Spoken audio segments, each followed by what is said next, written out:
Cycle Rogue continues to be a strong deck in the post-nerf metagame.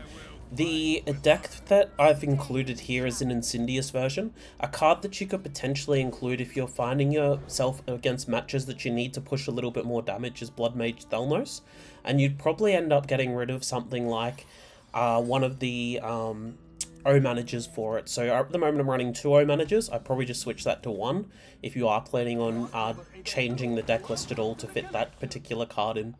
The Incindius also allows you to go a little bit later if you need to, like it's not just drawing through all your cards and hoping for the best. And it does allow a little bit of late game, but it also makes the deck a little bit less consistent in getting your particularly strong turn plays out. Similar to previous versions of Cycle Rogue, the idea is to draw through your cards as quickly as possible while applying pressure towards your opponent. The combo that you're looking to do is using the Twisted Web Weaver in addition to the Moonstone Mauler to be able to draw through a lot of different asteroids that deals face to your opponent. It also allows you to get your board building up each turn. You do want to try and get as many cards played per turn, so then you're able to also get your Phoenix. And by turn 4 to 6, you're also looking to try and get your Giants out onto the board. If you are looking like you're having a difficult sort of time into the matchups, you can opt to go a little bit slower, but it is important that you are paying attention to how the game is playing out, because once again, you do need to make sure that you are getting your plays done and ready to go as best as you can. So you'll notice here that I ended up just trading. I could have potentially used the Web of Deception, but I ended up opting not to worry about it. The other thing as well that you're looking to mulligan for, you're looking to mulligan for the Twisted Web Weaver, you're looking to mulligan for your Platysaurus, you're looking for Cultist Map, Prep, Dubious Purchase, Eat the Imp. If you have Eat the Imp in your hand already, you can keep Wisp. And yeah, ultimately you're trying to draw through those cards as quick as possible to be able to then get your combo off. The card that you generally want to be shadow stepping is your Mauler, but if you are needing to use that to trade well into your opponent, you do obviously have that outcome otherwise. The opponent that I'm playing against here is using the Sandcastle. With the amount of cards that I have in my deck, I do have a very strong sort of turn going into the following turns for him, and it will obviously be quite difficult for them to end up winning here, because I do end up getting that second shadow step, and that is the sort of thing that you're looking to try and get. You're looking to get the Twisted Web Weavers in addition to shadow step to be able to draw through and cycle through a lot of your cards. So as you can see, I am just playing down the Maulers at the moment just to deal more damage towards my opponent, and I am just making sure and seeing how much damage is being dealt towards them. With the Twisted Web Weavers, I am obviously cycling through quite a lot of cards, because I am drawing 2 cards at a time as well doing that. The asteroids coming onto the field does signify a significant amount of damage as well, and I do here just play down the Playhouse Giant. I also deal the 4 damage to them. Asteroids are going into them as well, so it is you know, not a great situation for them. They end up just conceding from there. So this board is turn 5, and I've got such a wide board, and yeah, they don't really have too much of a chance of being able to deal with that. Yeah, like that. The idea of this Cycle Rogue is that you are trying to get those cards out particularly quick and particularly easily. This hand here is quite a strong hand, because you do have the Platysaur, you have Eat the Imp, and you have Dubious Purchase. Those cards are really good at cycling, which is in general what you're wanting to be doing throughout the game. I did draw into the Phoenix here, and I end up playing down the Platysaur. Usually it doesn't end up costing you too badly if it ends up getting taken out, but yeah, like you do need to think about if it's going to be worthwhile or not to be able to use it. I do draw into a Shadow Step here, which is decent, I guess. And then I just play the Eat the Imp, because it doesn't really matter too much for the O manager in this matchup. If it did, or it was a more important card, I would have Shadow Stepped it, and then obviously not taken it out if it was something else it would have gone into. But because of the O manager in this matchup, it doesn't particularly matter too much, because of the fact that you're not going to really be pushing too much extra damage as a big importance. In terms of this play here, I probably should have played down the Twisted Web Weaver in addition to the Platysaur. It doesn't matter too much, but it would have obviously allowed me to draw some extra cards. But since they haven't particularly done too much in this game, I'm not really too worried about what they're doing. They end up using the weapon to be able to take out my 1-2. Obviously that is a little bit annoying for me, but it's not too much of an issue that I really do need to worry about for it. With them playing down the pirate like that, it does show that they're more than likely playing a Protoss Rogue, which is fine obviously for me. I trade into the 1-1 first, I play down the Wisp, and then I use the dubious purchase. It allows me to cycle through some cards while also applying a bit of pressure towards the opponent. I don't have any other play that I want to do right now because Shadow Step really isn't a particularly strong play going into this turn that's there. They end up using their weapon to hit into my Wisp, which is fine. I'm not really too concerned about it dying. My Giants are going to be online relatively soon as well, which will be good. But they are starting to develop a relatively strong board, so I do need to consider that as a particular concern for me. I do have the Web Weavers as well now, so I can start cycling through some more cards. I could have potentially played down the Eat the Imp here, which wouldn't have been too bad for me. But yeah. I end up using the Shadow Step on the 2-1 because it will allow me to get the extra draw happening, or the extra draws that are here. And then luckily drawing into the Phoenix as well will allow me to get some more minions that are here. I end up drawing another Shadow Step, which is really quite strong for me. And I also draw a Prep, so I use the Prep here and I use it on the 3-2 onto the Phoenix. It allows me to cycle through some more cards while also building up my board some more. It obviously gets played down. I get another Web of Deception, but I don't particularly need to use it this turn, simply because I could have used it on my 2-3 to get another 4-4 onto the board and then make sure that I still have the 2-3 that's available, but it doesn't matter too much in terms of, with the board state that I have at the moment, I am sitting relatively strong, plus I will be probably looking at doing Incindius to finish off this game here anyway. They end up using Shadow Step on their pirate to be able to then get Artanis out onto the board. It obviously is going to apply a bit of pressure towards me, especially since they will be able to get access to the Protoss minions that can quite easily trade into my guys. But I do obviously still have Eat the Imp available. I still do have other minions available as well, so it looks like they are just trading completely into my minions, which is fine because it means that I can set up next turn to develop quite a strong board going into them.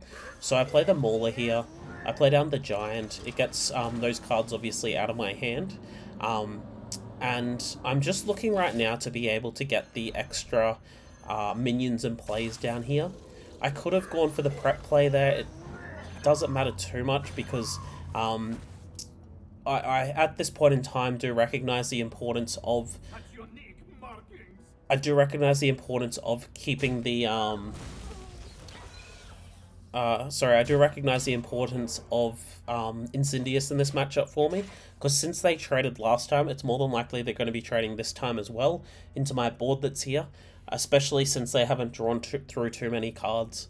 They end up playing the Elise down, which does highlight my my thoughts about that as well. So they more than likely will be looking at trading into this board that's here, which obviously does mean that I can use that to my advantage by getting the asteroids and the eruptions out of my deck to deal more damage towards them. They end up not getting the one copy of the minion, which I think they were aiming for, especially since they'd be looking to get that onto their Protoss minion, the 8/8 that deals 8 and then 2 AoE to the board. Obviously that is something that's quite strong for them. They end up trading into my Phoenix, which isn't a particularly strong play, especially since it ends up just being able to get activated again anyway. Like, you can pretty much use them whatever turn that you want. So if you are playing against a Cycle Rogue, generally don't trade into the 3-2, like there's not really any good reason to. The Mauler is definitely the better card to trade into because of the fact that you do get the extra damage that's done onto it as well. But yeah, they do have a relatively average board at the moment, like it's not particularly strong. I do play down the Incindius here, and then I am just deciding whether I want to Shadow Step the Incindius if it's going to be worthwhile to get the eruptions available and activated. So I do end up choosing the eruption here because I do want to clear the majority of the minions that are there on their board, and Now I can choose whether to keep the incindius there or not. I ultimately end up using the Shadow Step onto it because of the fact that I will be able to get some more damage coming from it in later turns. It generally will deal more damage, or it will deal more damage than the Mauler, and since they're probably going to go wide, it obviously is quite important for me to think about the outcome for that. They end up using their High Templar here, so it allows them to trade into my board, and it takes out the majority of the board that's here. I do play down here the Incindius again. It gets quite a lot of quite a large threat onto the board. With them having the Divine Shield on the 3/5, I do need to obviously think about that particular problem for me. It's not particularly great for me to have that there. So I do use the Eruption here. It allows me to clear the majority of the board, so if it doesn't end up trading properly for me, I can obviously deal damage in a different way to them. And I do obviously have the Phoenixes available to me at the moment as well.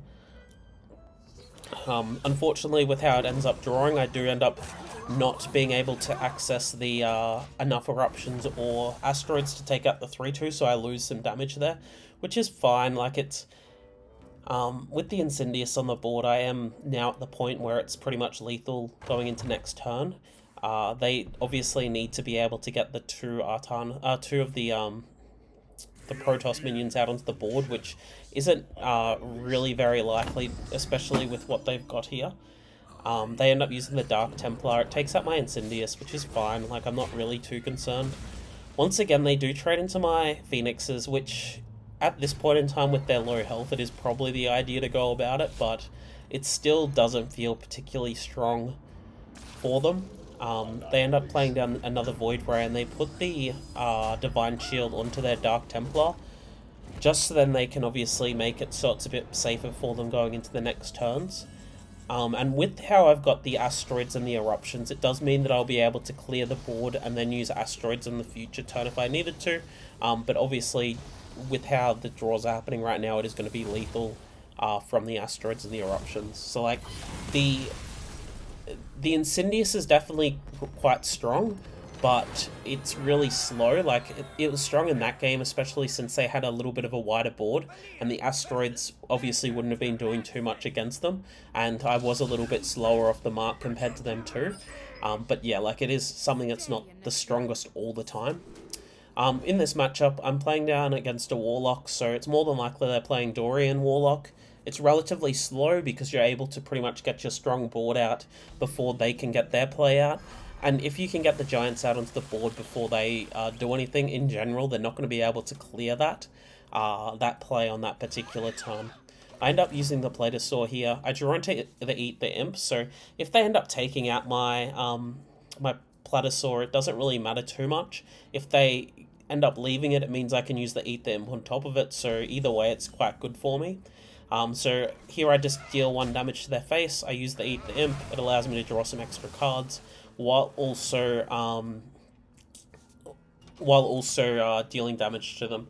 I don't use the prep on the cultist map this turn just because it means that I'll be able to get access to the Phoenixes next turn as well. I do draw into Dubious Purchase. It allows me to get through some more cards. With the Space Rock Collector, obviously I can get to that. In that turn, it probably was better to use the prep onto the cultist map because it would have almost certainly allowed me to get the Phoenixes onto the board, which would have obviously been quite strong, especially against a Warlock. So that was a tiny little bit of a misplay. Not going to obviously cost me too badly, but it's something that you do need to consider when you are obviously playing. I use the cultist map here, and each of these cards have their different purposes and different uses that could be useful for them. I end up opting for the O Manager because it will allow me to get rid of one of the minions from their board, while also getting an extra coin if I need to. I end up choosing the Wisp just because it allows me to get the Phoenixes online without having to use the coin, and if I need to, I can use the coin in 2 turns time to be able to get the Incindius online. or if I need to, I can use the coin to get the dubious purchase available as well. So either way, it ends up being a relatively decent choice for me. They end up using the table flip here, which is fine. It means that I do obviously get my need to use my Phoenix for it. I end up opting to use the coin. I play down the Web Weaver here. Sorry, I play down the prep, and then dubious purchase just to draw some extra cards. I play down the Web Weaver here, and then I play down my Phoenixes to help me cycle through some more cards. I do obviously have the extra damage available for me at the moment. It wouldn't have been too bad putting it down, so I had the extra draws coming from the asteroids dealing face damage to them. But ultimately, it doesn't matter too much because I am just trying to stack the deck a little bit for the future turns that are here. With the asteroids hitting into them, it will be useful as well. So that setup allows me to think about if they are going to use the Dorian play, they won't have as stronger access to it.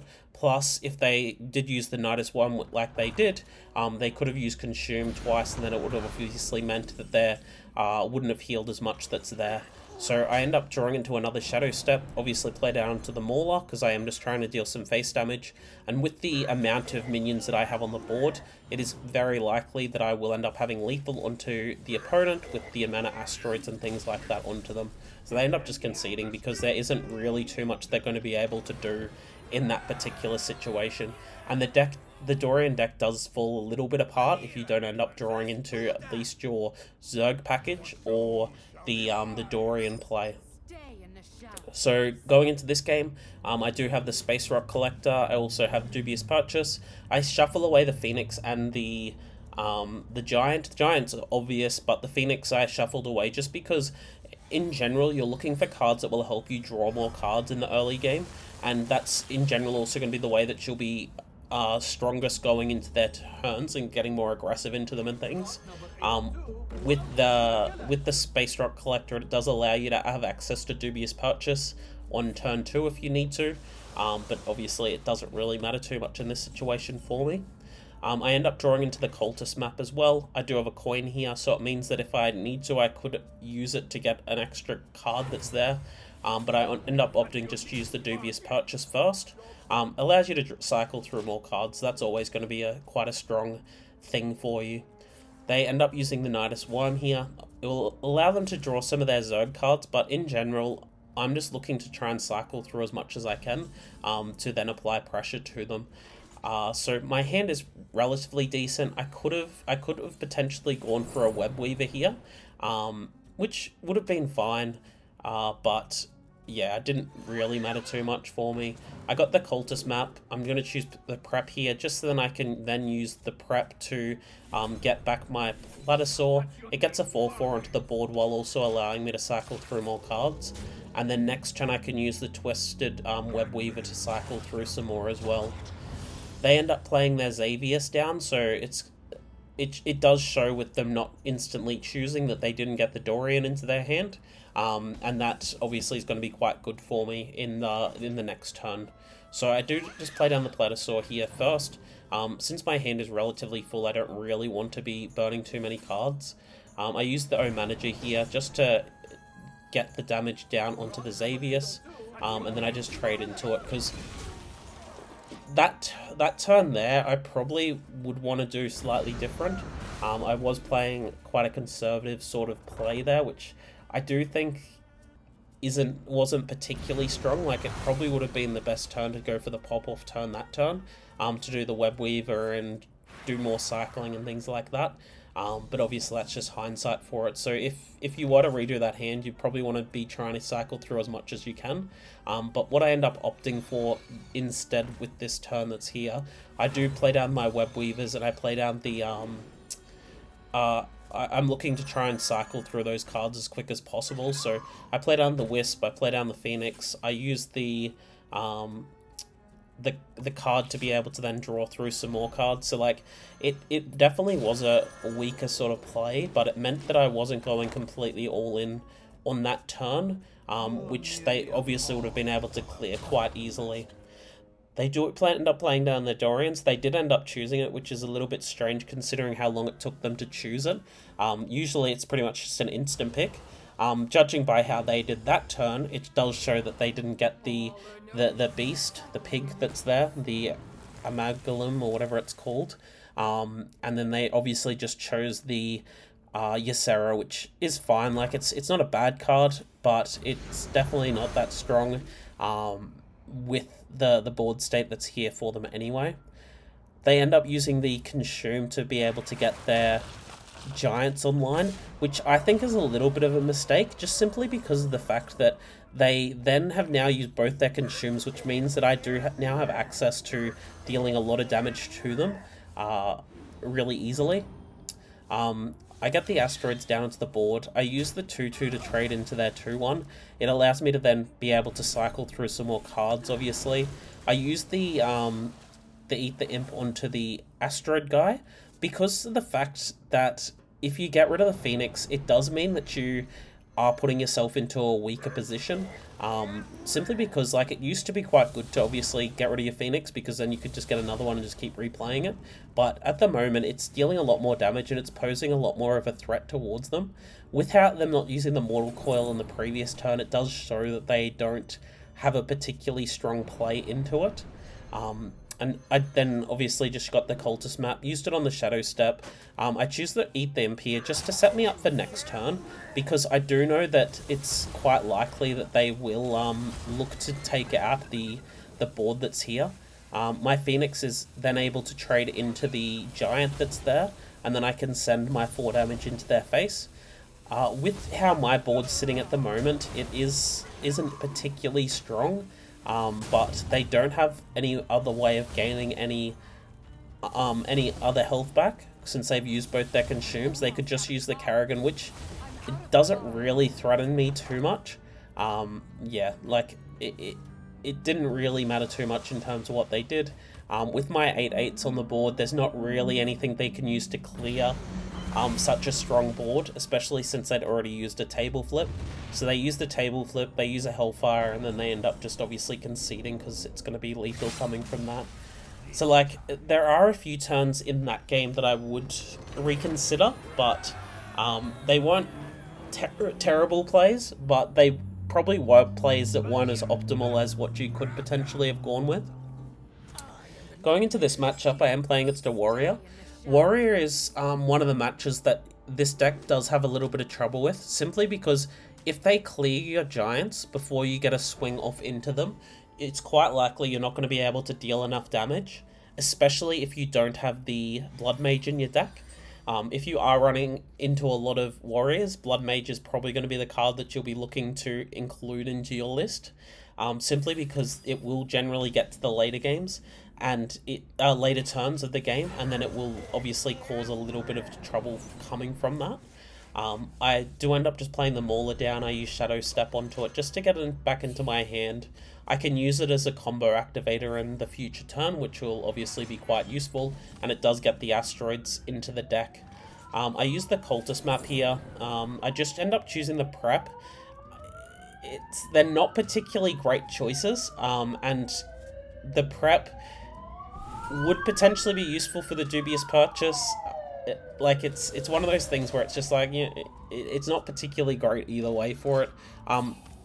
Going into this game again, I probably would have kept the prep just so that I could use it with dubious purchase next turn. But by doing it this way, it does allow me to apply a little bit more pressure into them, simply because I can play down all these other cards that are here. I do end up just choosing to play down the Wisp and the Phoenix onto the board this turn, just because I don't know still what Warrior I'm playing against, so I don't really want to get my and I also obviously have the dubious purchase too. I don't really want to be potentially putting myself into a big issue.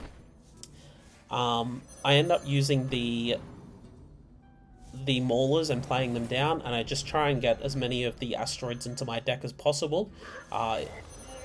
Unfortunately, it doesn't end up being able to hit any of those asteroids in those turn, even onto the 1/2 that's there. They get their ham onto the board, which is fine. Like, it's a relatively strong card, but with having the dubious purchase in my hand, it does mean that I can quite easily clear it. it is important that when I use the dubious purchase that I am not wasting any of the damage that's here. I end up just playing on the Platysaur. It allows me to draw a card, and it would be an activator that would be quite useful. I use the Eat the Imp on the 1/2 because in general you're not really wanting to use the thing on it anyway. And I did end up opting to keep the dubious purchase that turn, just because with the dubious purchase it can be quite useful, especially if they're playing a thing such as the Ziliax. So then they're not able to heal back as much health, and then you can obviously get a bit more set up with it. With this wide board, it is one of those ones where if they do have a brawl, it pretty much just loses. But if I didn't go for this play, it probably would lose as well, so it's not particularly strong, a great situation either way. They have the 3/5 onto the board, which is fine, like I'm not really too concerned about that. I do end up just trading into their minions.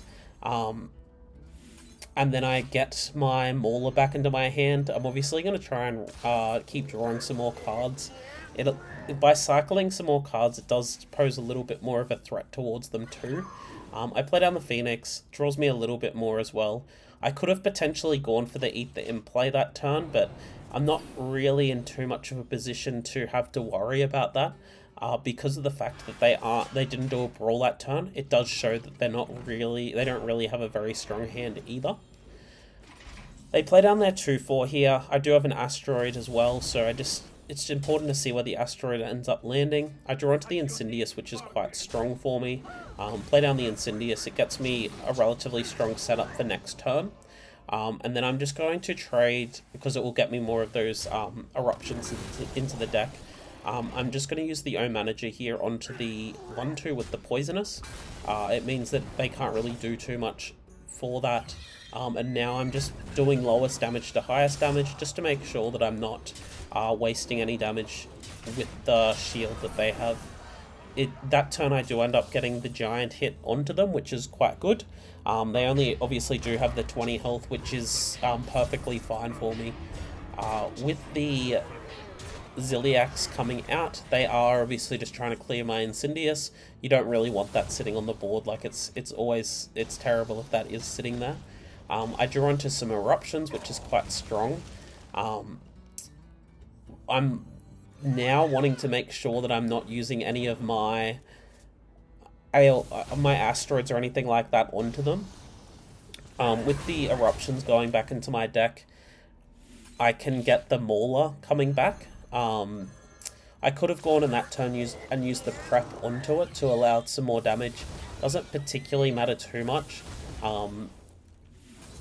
Yeah, like I end up looking and checking with the deck tracker that I have to make sure that I do have enough damage.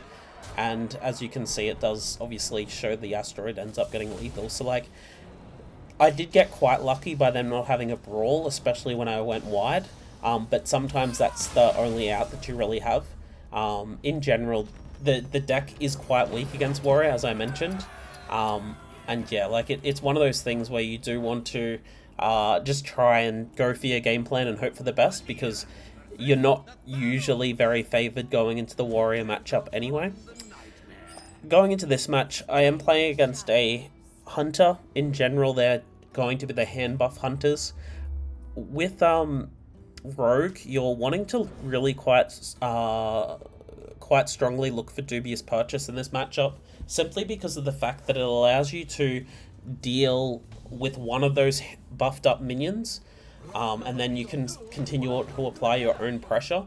If they get a big buffed up minion, it is something that is quite concerning for you, so you do obviously need to make sure that you deal with that as best as you can. I play down the Platysaur here. It will obviously draw me an extra card, and it gets me the Twisted Web Weaver, so I don't really want that to be just sitting there. I play down it again, like it just allows me then to get the Phoenix online. Unfortunately, it ends up landing on Incindius, so it's not particularly great in that situation for me either. It possibly was worth it just waiting an extra turn to be able to get the Twisted Web Weaver off, but it's one of those things where now I get to apply a little bit of pressure, which is in general what's quite strong with Cycle Rogue as well. I end up just trading all of my minions into them. I get the Platysaur back into my hand, and then I end up just playing it back down again. Allows me to draw an extra card. With the Wisp being there, I do want to... I do end up holding it just in case I do get a dubious purchase, because it's not likely this turn that they'll end up doing much. Or if they do, they'll just play down their big minion, which is fine. Like, it is going to be an issue for me, but it means that next turn I'd be able to play down the Wisp anyway. I end up drawing into another Platysaur. I play it down, allows me to draw through some more cards. I draw into an O-Manager, and then I draw into the Merchant. The Merchant's absolutely useless, so don't even worry if that gets discarded. It's not even an issue. I end up then just keeping the coin for me for a future turn. I trade into the minions that they have there. I don't really want to be taking any big amount of damage on them. And then next turn, obviously, I'll be able to set up a bit more against them because I'll have access to extra draws coming from the two web weavers. They end up playing down their 5/5s. I do end up drawing into Dubious Purchase, which is really strong, as I mentioned earlier. Allows me to cycle through a lot of cards.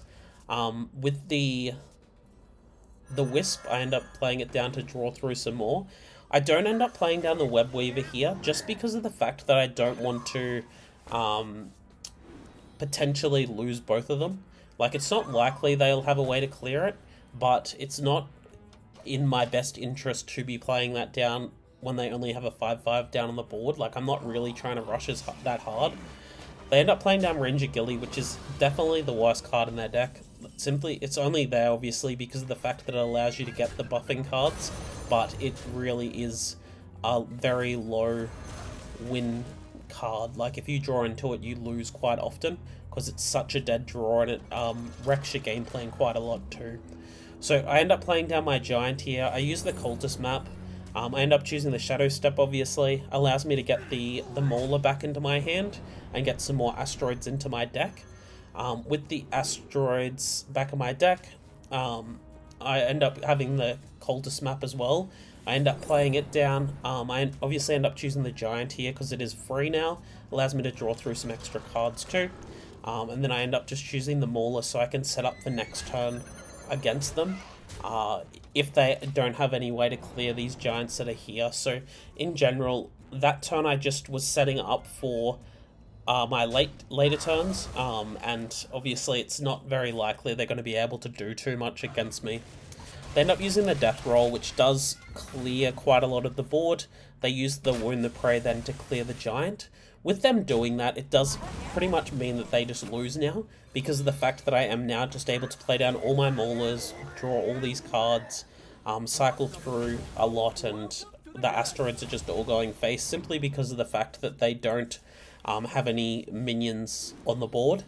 So it's just dealing a lot of damage towards them, and there's no real way that they can deal with it. And it does then obviously show the power of Cycle Rogue, simply because you can just cycle through so much, and if there's no board to deal with, all that damage is going into their face.